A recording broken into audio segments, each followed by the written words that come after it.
Good morning. Welcome to Inquisition Update. My name's Tom Fries, and I'll be your host for the next hour.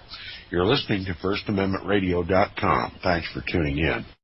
During this colonial period that we're discussing in this book, The Ark the Dove, a subject that's very lightly touched upon in this book, and John is going to give us some information that's conveniently missing from this book. And that has to do with the Jesuit involvements in Maryland and their activities in England with the aim of fomenting the Revolutionary War. Now, my guest this morning, John Daniel. Welcome to the program, John.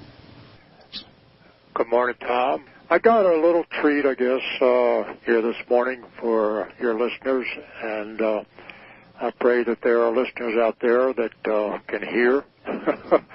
And I mean from a spiritual standpoint of what this is really all about. And what I want to, I guess, kind of start this, and I want you to know, Tom, anytime you want to make your comment, you just let me know and break in. So, I guess to start this thing, how these people think, when I say these people, I'm talking about the hierarchy of the Roman Catholic Church. I'm not talking about the members per se, but at the top of that hierarchy, when you get to the Pope, when you get to the Black Pope, well, they don't think like the average person. And I'm going to read something to you right out of the Encyclopedia, the Americana. I'm going to read about what is known as the demarcation line.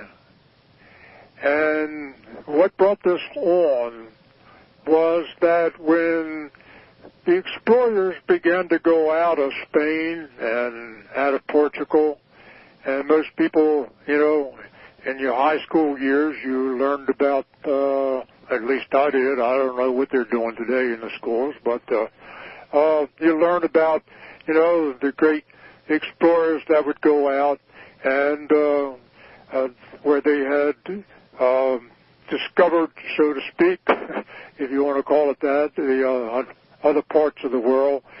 The Portuguese went to the east, and of course they began to explore and go around to the tip end of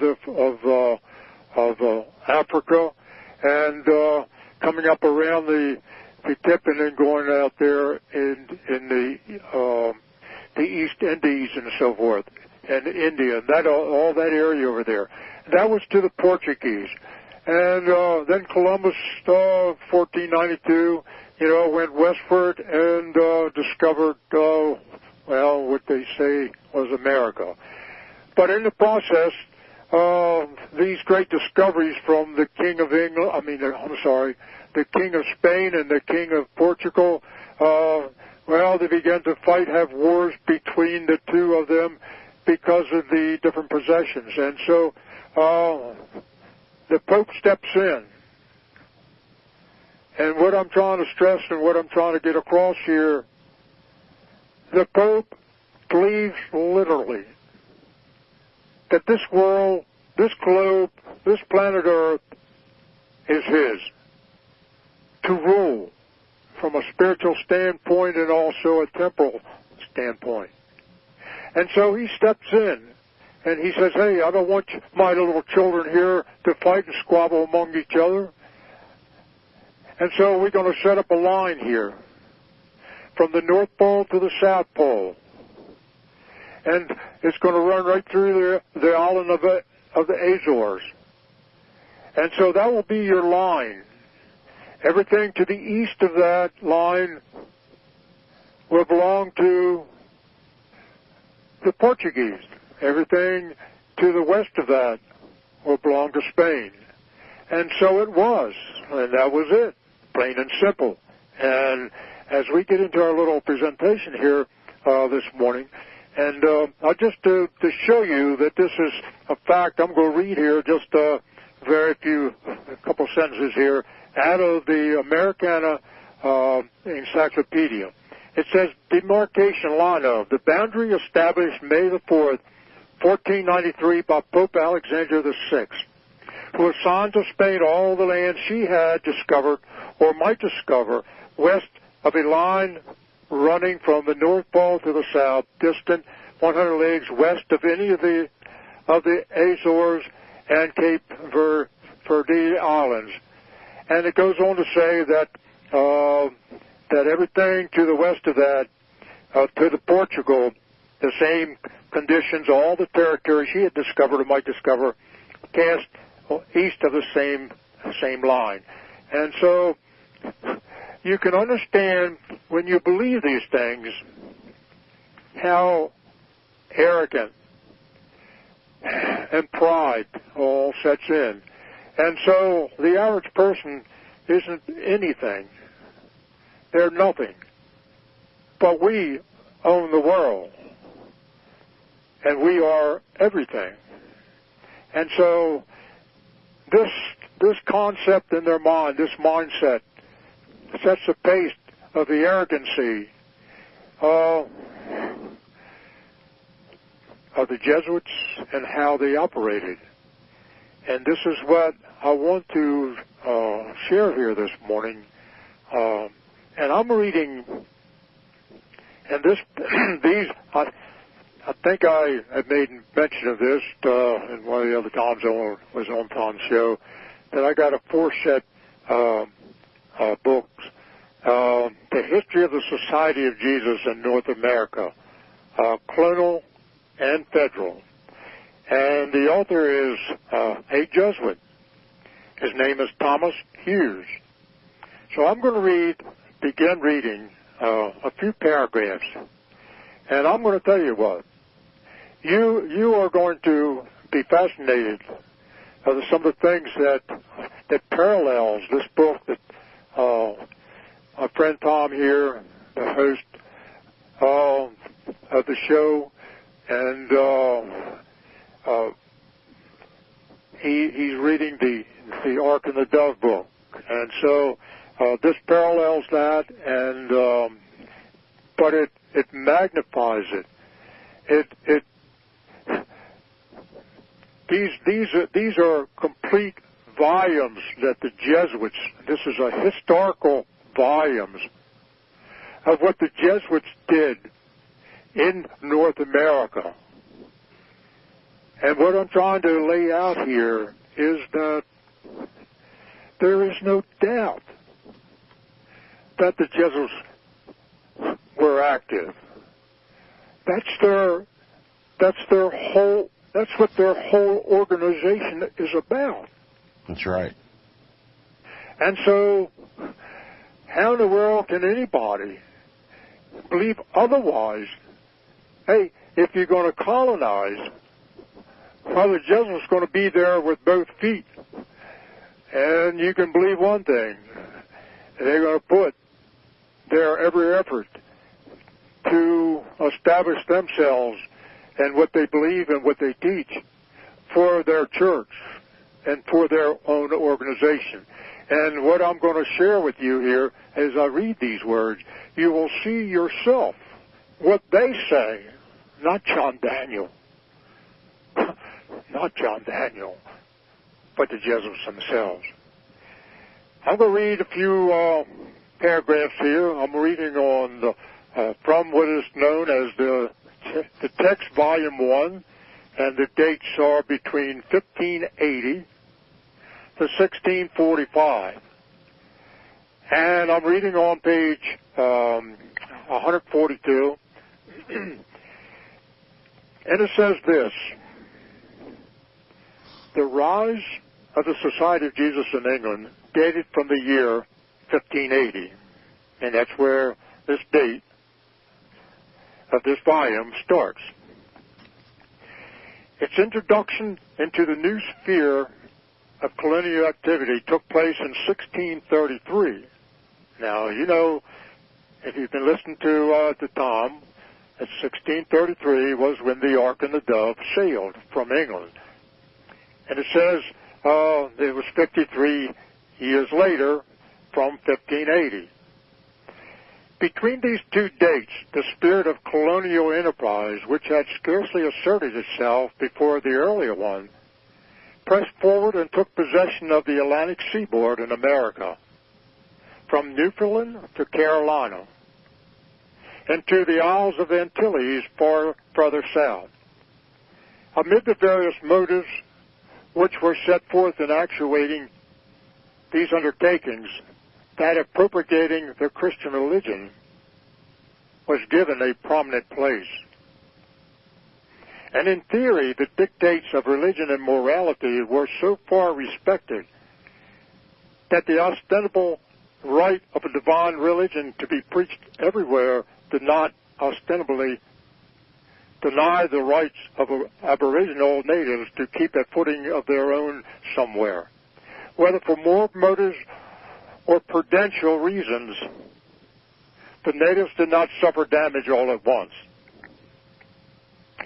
With the religious society or order of the Catholic Church, the necessities of colonists in point of religious practice and worship operated on as a prime incentive to go out and lend assistance.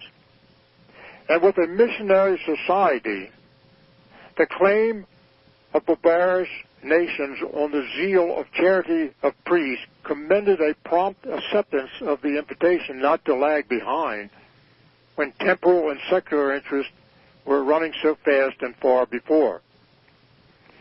And now we come to what they're getting ready to kind of emphasize here. The Society of Jesus had already entered into every other uncultivated field of the world. And we found non-Catholic historians acknowledge without reluctance that it had served well as an advanced founder and accomplished manager of Catholic missions. For the conduct of missionary life, in particular, the Society of Jesus, which is the Jesuits, had as much of a method as for the preservation of its own life in general, or for the right application of its principles in the most diversified conditions of places, times, and persons. Listen carefully to this last sentence. Its missionary spirit and means were precisely an essential part of itself and its organization, and hence were always to be found wherever it was existed. And so you get an idea that they are telling you straight, hey, this is what we're about. This is what our organization is all about. It cannot be any other way. And so we come now to a few verses here, a few paragraphs, and he says, this is Thomas Hughes now, he's making his comment. He says, excuse me, let us now finish with the Newfoundland enterprise. Speaking of George Calvert. For as we have seen at Rome itself, the view of Avalon is dissolving rapidly into that of the Puritans at Plymouth. The Puritans, many of them, had left Avalon and had established themselves in Plymouth, Massachusetts. Having dispersed near 20,000 pounds, said his son Cecilus, some 4 years later, George Calvert found in Avalon, by reason of the great colds there in winter, to disagree with his constitution, goes from thence to Virginia in the year 1629, where he found a much better climate. And leaving his lady, that's his wife he's talking about, his second wife, his first wife had passed away. And listen to what happens to his second wife. So all of these things, some of the terrible tragedies in the efforts to do these colonies, the effort and the reason that's behind it, that motivated these efforts, is so great, even to the point where you lose your family. And it says, and some of his children by her there. Comes himself to England to procure a patent of some part of that continent. And some while after sends for his lady or his wife, who together with her children that were left with her were unfortunately cast away in their return. What I'm saying is, he left his wife, and don't ask me why, because I don't understand myself. There's no reason given. George Calvert came, he left when he stopped there at the Virginia colony. He left his wife there in Virginia with some of her children. They came on him, they came with him. And whether some of them were sick, they couldn't travel. It was very cold that winter, and many of them died at Newfoundland. And so, whatever the reason was, he left her there with some of her children. But when he called for her, the ship went down at sea, and he lost many things, including his second wife and her children. It says that in which ship his lordship lost a great deal of plate and other goods of great value. Meanwhile, upon his arrival in England, his lordship, George Calvert, became a humble suitor to His Majesty the King for that part of Virginia which lies between the river of Passamagnas and the present plantation of Virginia on James River towards the south. At the same time, Lord Baltimore applied to Father Richard Blount, provincial of the English Jesuits. You must remember that England was a mission. Now, there are so many Jesuits in England. This is 1633. That they had created a provincial there. And so you have this fellow by the name of Jesuit Richard Blount, B-L-O-U-N-T, provincial of the English Jesuits for a detachment. In other words, Lord Baltimore was requesting of the Jesuits for a detachment of missionaries to send out with the new colonizing expedition. He seems,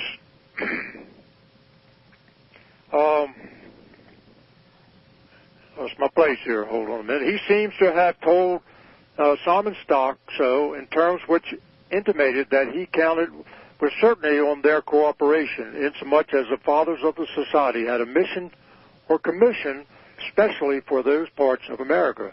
You've got to remember, the Jesuits were everywhere.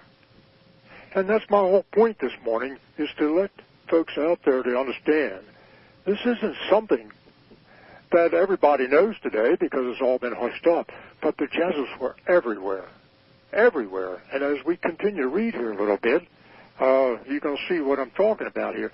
It says that the Father Blount, the Jesuit, made reference to the general. Now listen to this carefully. Asking for authorization to dispatch some of ours in company with English gentlemen or merchants who were contemplating new settlements in the West Indies beyond the limits of territory occupied by the Catholic King of Spain. The general, the Jesuit general, replied. Now this is where the line of demarcation comes in. In other words, the general was notified what they were getting ready to do, to set up a colony in the New World. The general replied that the proposal was a subject meriting grave deliberation, for fear of offending those who will perhaps claim that this runs counter to rights conferred on them by the Apostolic See or the Pope. And he called, therefore, for more particular information on the whole matter. With this, we reach the end of 1631. You know, you can sit here and read that, unless you're holding it in your hands and you in your quietness. You can ponder on the words that's being spoken here or written here. Listening on the air probably is another thought, another thing. You don't catch the full impact.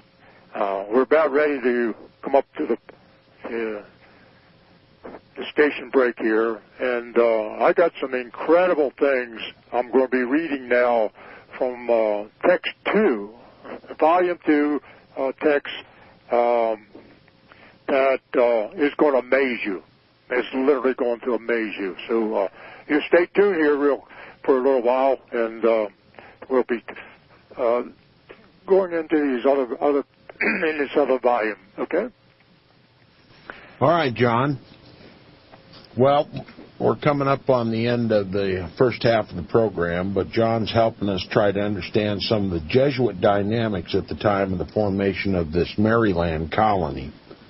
And I'm a bit curious about the reply that the Jesuit general made at the request to begin a Roman Catholic colony. Maybe we can touch on that when we come back from the break. But John's good to come to us this morning and help us try to fill in some of the gaps that are missing in this Roman Catholic book entitled The Ark and the Dove, written by a Roman Catholic. And for all intents and purposes, the Jesuit activities with regard to the founding of that colony is only lightly touched upon. And what they have concealed from us is going to shed a great deal more light upon the subject of the Jesuit involvement in the founding of the Maryland colony, and hopefully we'll get to their role in the fomentation of the Revolutionary War, which is a concept that's not widely understood and is relatively new to me as well. So we'll get back with John when we get back from the break. You're listening to Inquisition Update on First Amendment Radio.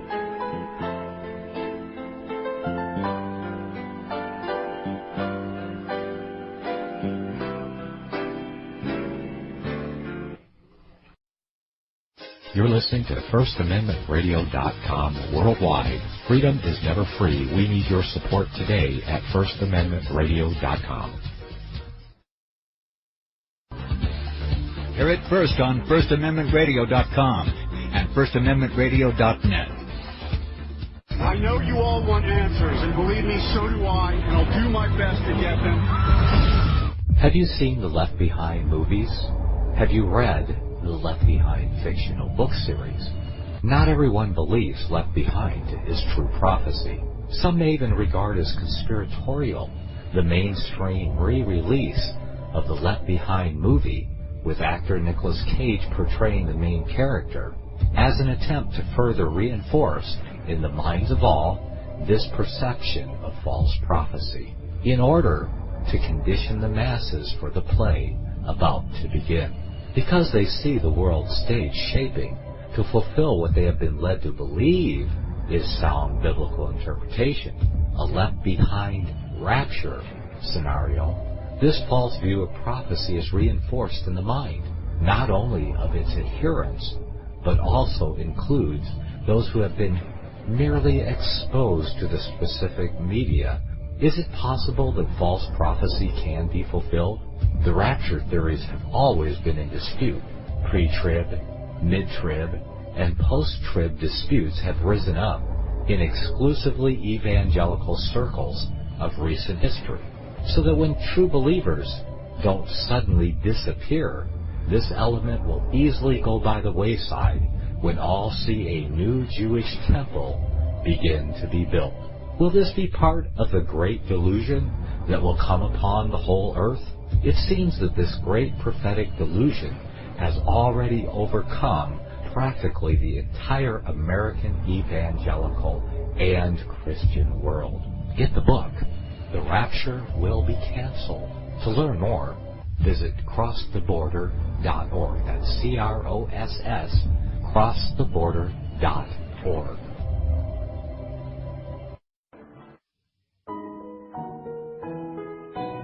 The program you are listening to is 100% sponsored by you, the listener, on this First Amendment Rights Media channel. You will notice that there are few commercials on this radio network. There's a good reason for that. Corporate advertising dollars come with strings that limit program content. So without your help, these programs cannot continue on satellite, internet, or our several affiliates. If you benefit by the educational law programs, we ask you to give. If you are admonished or nurtured by the Bible and ministry programs, we ask you to give. If some voice a cause that you are passionate about, we ask you to give. If you believe in any of these, we ask you to support them as you would a missionary on a continual basis, as if giving a tithe for missionary radio. These programs are not commercially viable and must be supported by those faithful to the cause of truth. Look for the button to sponsor your favorite programs at our listen and schedule pages on the Internet. We will also give you unlimited archive access to all of our programs. We're asking you to give much less than a tithe, so that you may also send support directly to a particular program host, cause, and anywhere else the Spirit may lead you. Do all to the glory of our God and Creator, for His holy nation, the only kingdom that will last forever. Thank you for listening.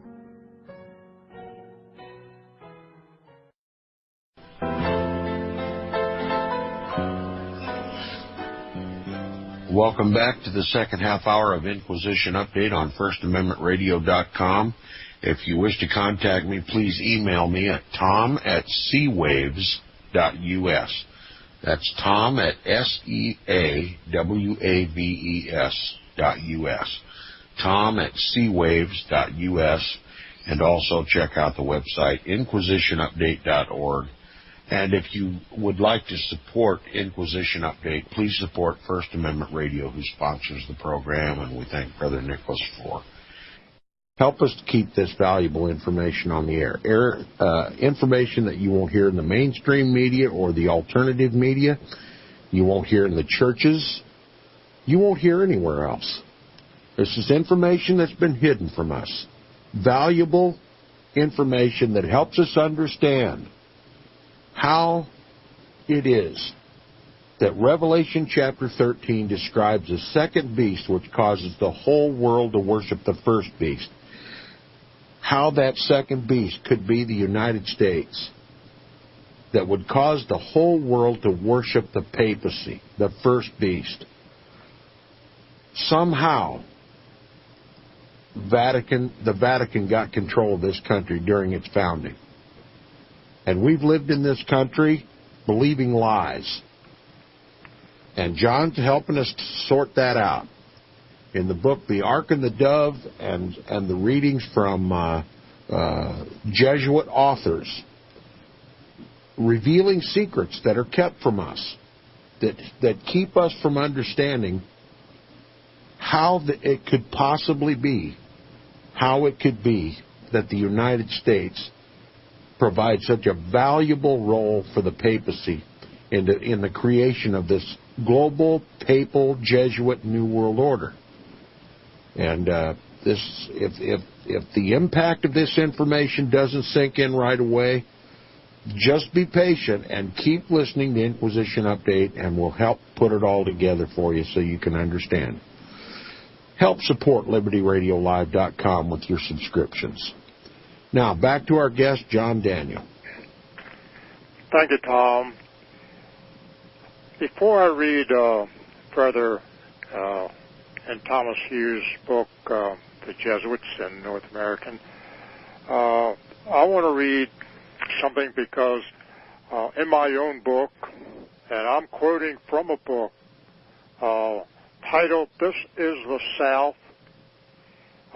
It was copyrighted in 1959 by Rand McNally and Company. And what I'm drawing to your attention of is the date itself. Just to give you a little quick background, when James II, the King of England, was ran off his throne, he only reigned for like 3 years. There, from that point on, and that took place in 1688, from that point to the date that I want to specify here, in 1745, there were 5 different invasion attempts by the Stuarts, which was James II's last name, and I'll put it that way so that y'all can understand that out there that are listening. This was the last invasion attempt, 1745, and in between that there was 5 invasion attempts to bring the Roman Catholic Stuart family back on the English throne. And during those years when those 5 invasion attempts, or at least 4 of them, and well, 5 of them, let's just say all of them, okay, what was happening was those that were taken prisoner by England when they came in there to invade her. Now listen to this. I do believe somebody understood perfectly what they were doing. They sent the prisoners over here to America. Now listen to what this book I'm going to quote from, This Is the South, says. And I'm commenting here myself. It says, by the time year 745 had rolled around, the year of the disastrous and final revolt to reestablish the Catholic Stuarts on the English throne, which decided forever that the cherished Jacobite dream was a lost cause, Germany had become infested with Catholic modified Freemasonry. By then also, Germany was intensely collaborating with its neighbors' French Freemasonry. To the average person today, an English king being ran off his throne is an insignificant tale. However, back then, it not only infuriated the Catholic hierarchy, but its effects even stretched and vibrated across the Atlantic, stirring up many of America's settlers to where more than 9,000 Scotch Highlanders stormed into the Carolinas, in particular Charleston, South Carolina, to protest the rout of Bonnie Prince Charles. Bonnie Prince Charles was a Stuart who was still nursing the wound 3 generations later to put a Stuart back on the English throne. Now, we'll go back, and I'm going to read. I want to read slow, and I want you folks to take particular interest in what's being said here. This is, as far as information, it's like a dessert. The information that I'm going to read is quite amazing. It states, I'm reading from 506, and I want you to know that these volumes are 700 pages long. It's a very sizable book, and it's all in very, very quite detailed, and as you'll see as I'm reading some of these things.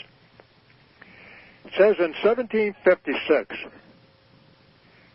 and that's just a few years now, it's 10 years later, after 1745, a popish plot was concocted. Now you got to understand now, this is a Jesuit writing this, by someone in Pennsylvania. And what I'm trying to prove or show by their own writings, how active the Jesuits have always been once they set foot over here in the colonies. It says that object was to bring the English government down on Catholics. Its purport was to palm off on them treasonable correspondence with the French government. And the vehicle of the plot was a set of letters in which the forger assumed the character of a Catholic. In other words, what he's saying is, it really wasn't a Catholic. It was someone that was pretending to be a Catholic, and it was just saying this. But 10 years before, there was an invasion attempt over in England where 9,000 of these Stuart sympathizers rolled out of the highlands, out of the Appalachian Mountains, and protested what took place down in Charleston, South Carolina. That's quite interesting. Anybody reading that book that I quoted out of wouldn't have an idea unless you understood this history that we're talking about right this very moment. I'm going to read that sentence again, and it says, the vehicle of the plot was a set of letters in which the forger assumed the character of a Catholic, signing himself Felix Galactus. The clumsy design was not so foolish, but that it set all the London authorities in motion, and through them the colonial governors also. When Lord Loudon arrived July 1756, he continued the investigations, passing under secret review quite a number of suspected persons. And it gives a half a dozen names here, and one of them is Washington. I don't know if that's George Washington or not. I assume that it is. Anyhow, he goes on to say, of course, priests could not escape the fierce light of the inquiry. And this is a letter now, okay? He, the forger, is thought to be a parish popish priest, wrote the Duke of Devonshire to Mr. Fox, April the 10th, 1756. As a result of a careful analysis, Governor Hardy of New York brought the same conclusion home to Governor Morse of Pennsylvania. I am rather inclined to think the treasonable correspondence must have been carried on by some Roman Catholics. I have heard you have an ingenious Jesuit in Philadelphia, unquote.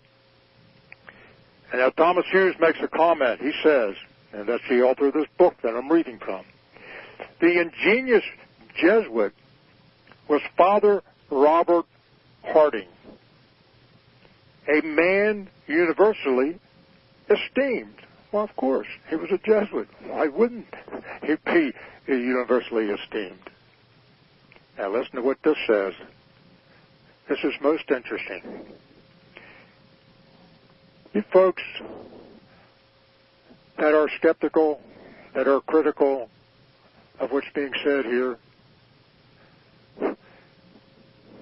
let the Spirit of God touch your heart, to open your heart and minds to understand what it is the truth. This isn't something that Tom is making up. This is not certainly something that John Daniel's making up. It's talking about the Jesuit Robert Harding. It says, to the church which he served till his death in 1772. John Adams took a small stroll one Sunday afternoon. You know who John Adams is, don't you? Okay? John Adams took a stroll one Sunday afternoon in 1774. That's the very year that, if I remember correctly, John Carroll came back to Maryland, okay? And he committed his, he committed his impressions to writing in a letter to his wife. And I'm quoting this letter that John Adams wrote to his wife after he took a stroll to this particular Jesuit church in Philadelphia. Quote, this afternoon, led by curiosity and good company, I don't know who the good company was, I strolled away to Mother Church, or rather to Grandmother Church. I mean, the Romanish Church. And that's the end of that quote. Thomas Hughes says, of much that he saw, he understood nothing. Now you listen to how this Jesuit Tom Hughes downplays all of this, okay?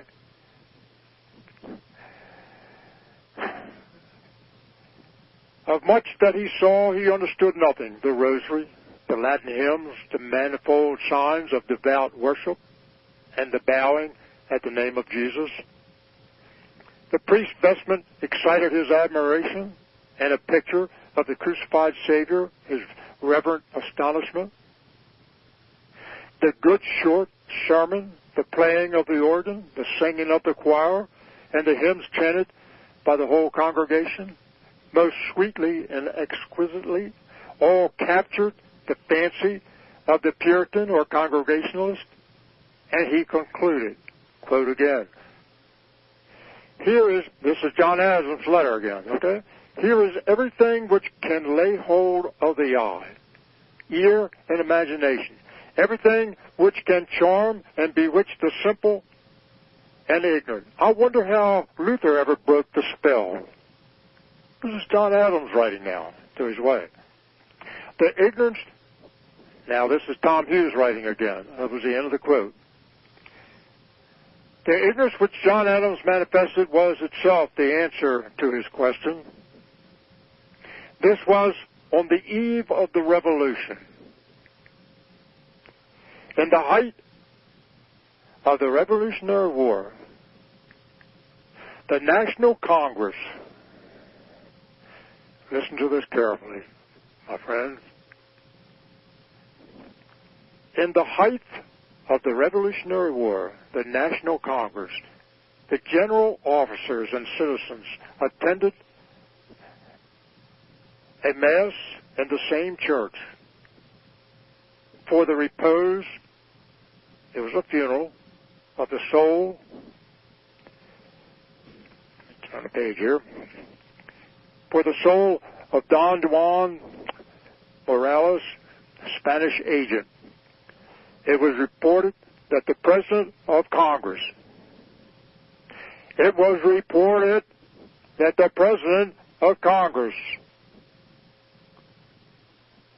Mr. Huntington took holy water from Lucerne, the French resident, and sprinkled himself therewith. The other members of the Revolutionary Congress following their president's example.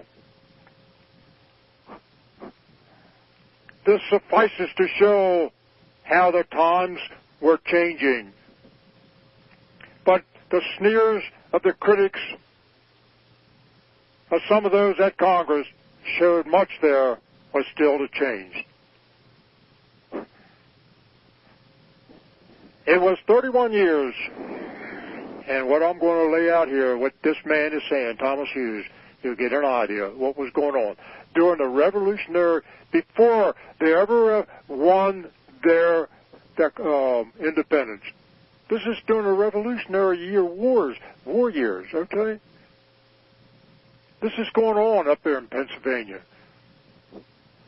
and Maryland, or at least they were trying to in Maryland, anyhow. In the 31 years from 1732 to 1763, 6 churches were built by the Jesuit missionaries, 2 at Philadelphia and 1 at each of the other central stations, Conewengo, Groshoppen, Lancaster, and Reading. If you're from that area, those names are quite familiar. At 2 of these missions, there were the farms already mentioned, which gradually developed to 650 acres at Conewengo and 780 at Groshoppen. The operations from each center reached the limits of the missionary territory adjoining. And adjoining to the Philadelphia district was that of Bohemia in Maryland. And that's a Jesuit that I have been there personally. In fact, took pictures of it. As well as Mill Creek in Delaware. At all these places before 1773, property had been acquired by the fathers, and when, at that date, the order was suppressed, the ex-Jesuits, still working together as a body, I want you to listen to what is being said here. You think just because they were officially disbanded that they stopped working dead in their tracks? No, no, no. That was for the average person out there. It's sad to say. In other words, their suppression was just for public consumption. That's right. But they weren't suppressed at all. Absolutely not. Brother Tom, I'm telling you, you hit the nail straight on the head. And this is what this man is telling you right here. I'm reading it right now. That's what he's saying. It says, I'm going to read that again. At all these places before 1773, property had been acquired by the fathers, and when at that date the order was suppressed, the ex-Jesuits, still working together as a body, continued the development of property at these and other stations. Though no longer bound by the vows to the order, which did not then exist, they continued the old traditions of bequeathing their private property to the brethren now united in an ex-Jesuit corporation.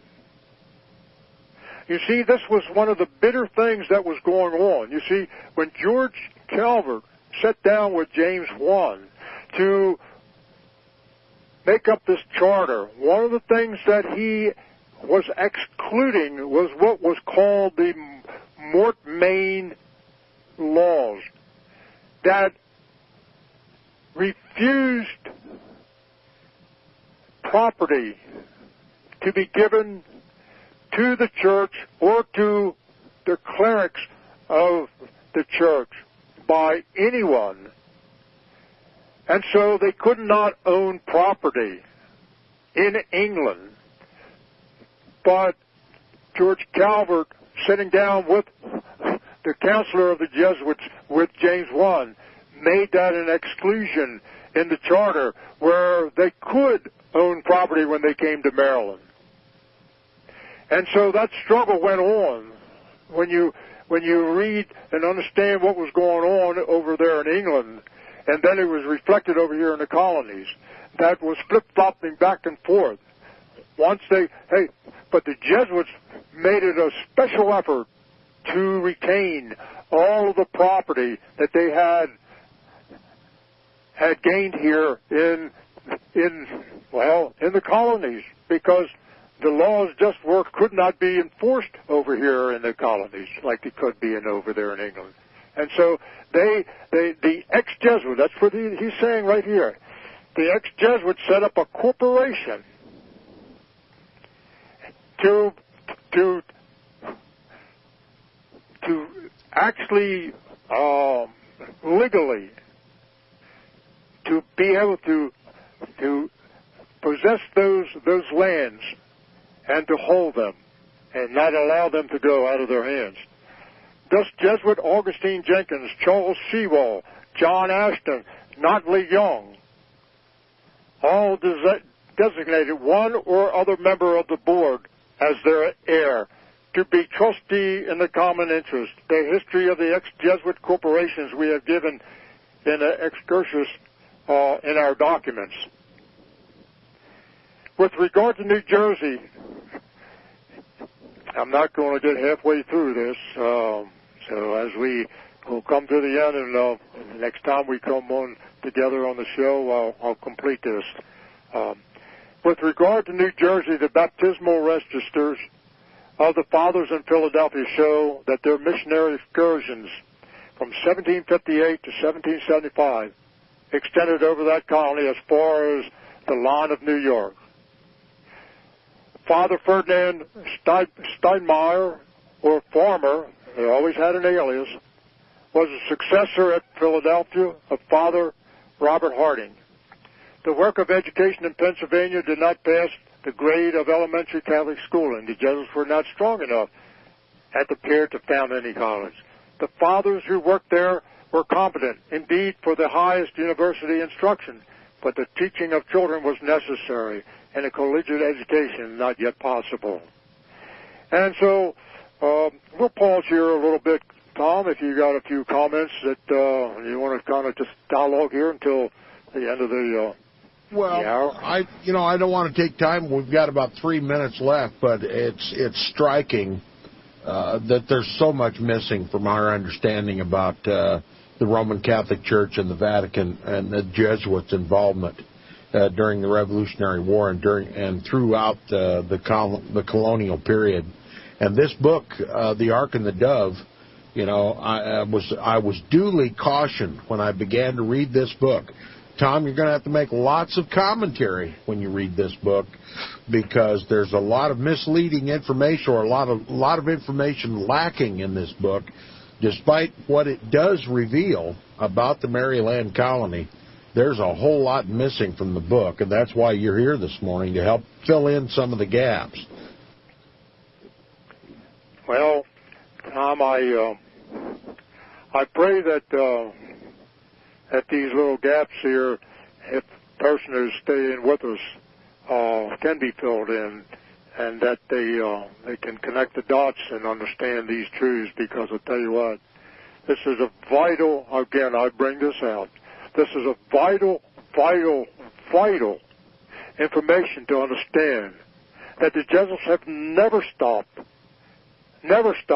Their whole intention is not just to rule England or to rule the colonies, American colonies, but to rule the whole world. And I bring this out, and I will always bring this out as the central issue today, right now, as we're living. We're looking straight in the face of, and I believe within the next 3-4 years, we're going to see the handiwork of the Jesuits in a way that you can never even begin to imagine. They want to set up the Pope in Jerusalem. That's called the abomination that desolates, according to the Bible. God bless each and every one of you. Okay, thanks, John, for coming on and helping us try to get a grip. This is information that is withheld from the American people, and it certainly helps explain some of the troubles that we're experiencing in our country today. We're coming up on crunch time in this country, and we need to get a grip that what is going on in this country today is the same thing that was going on during the founding of this country. It's a religious conflict, not a political one. See you tomorrow on Inquisition Update. Stay tuned for Nicholas Arthur's Cross the Border. The program you are listening to is 100% sponsored by you, the listener, on this First Amendment Rights Media channel. You will notice that there are few commercials on this radio network. There's a good reason for that. Corporate advertising dollars come with strings that limit program content. So without your help, these programs cannot continue on satellite, internet, or our several affiliates. If you benefit by the educational law programs, we ask you to give. If you are admonished or nurtured by the Bible and ministry programs, we ask you to give. If some voice a cause that you are passionate about, we ask you to give. If you believe in any of these, we ask you to support them as you would a missionary on a continual basis, as if giving a tithe for missionary radio. These programs are not commercially viable and must be supported by those faithful to the cause of truth. Look for the button to sponsor your favorite programs at our listen and schedule pages on the internet. We will also give you unlimited archive access to all of our programs.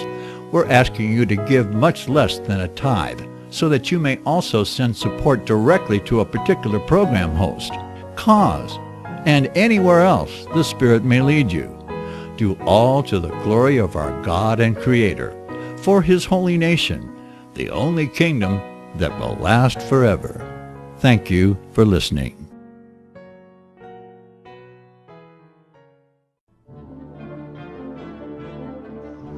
Visit crosstheborder.org, CROSS, crosstheborder.org, to get your print, EPUB, or PDF version of Nicholas Arthur's new book titled When the Third Temple is Built. That's crosstheborder.org. When it comes to prophecy today, much of the evangelical Christian world has their eyes on Israel, waiting and watching to see when the third temple will begin to be built. The plans are drawn. The Jewish people are eager. Most evangelical Christians today believe that the rapture will happen before the third temple is built. Hi, I'm Michael Eugene. I was taught that Daniel's 70th week was in the future. Is that really what the Bible teaches? Have we searched the scriptures and found this to be true? Why is it so important for a re-established Israel to build a third temple in Jerusalem? Is it necessary to build a temple on the same location already occupied by the Dome of the Rock?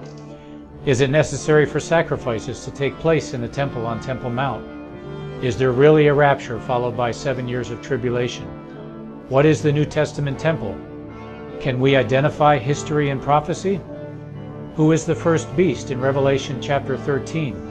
Who are the 7 kings in Revelation 17? I have asked all these questions, and I have found Nicholas Arthur's new book, When the Third Temple is Built, answers all these questions and more using Scripture to interpret Scripture.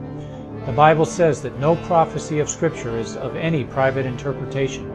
Nicholas shows us in his new book, When the Third Temple is Built, how the Bible interprets prophecy and not man's private interpretation.